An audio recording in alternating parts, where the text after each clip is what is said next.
पहलगाममध्ये झालेल्या दहशतवादी हल्ल्यात 26 भारतीयांचा मृत्यू झाला.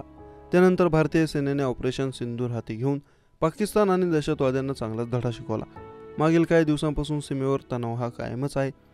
शस्त्रविराम झाला असला तरी देशभरातील सुट्टीवर असलेल्या सर्व सैनिकांना परत रुजू होण्याचे आदेश देण्यात आले. अशातच अमरावतीमधील एका महिला सैनिकांचा डोळ्यात पाणी आणणारा व्हिडिओ समोर आलाय. आपल्या 1 वर्षांच्या लेकराला घरी ठेवून ही माऊली देशाच्या रक्षणासाठी सीमेवर रवाना झाली. या महिला सैनिकाचा व्हिडिओ सोशल मीडियावर व्हायरल झाला आहे. भारत पाकिस्तानमध्ये शस्त्रविराम झाला असला तरी देशभरातील सर्व जवानांच्या सुट्ट्या रद्द करण्यात आल्या. देशभरातील सैनिक आपल्या कर्तव्यावर परत येत आहे. अमरावती जिल्ह्यातील बोरगाव पेठ येथील बीएसएफच्या जवान रेश्मा इंगळे ह्या सुट्टीवर आल्या होत्या. त्यांनाही ड्युटीवर हजर राहण्याची सूचना मिळाली होती. आदेशाचं पालन करत रेश्मा इंगळे मंगळवारी अमृतसरकडे रवाना झाल्या.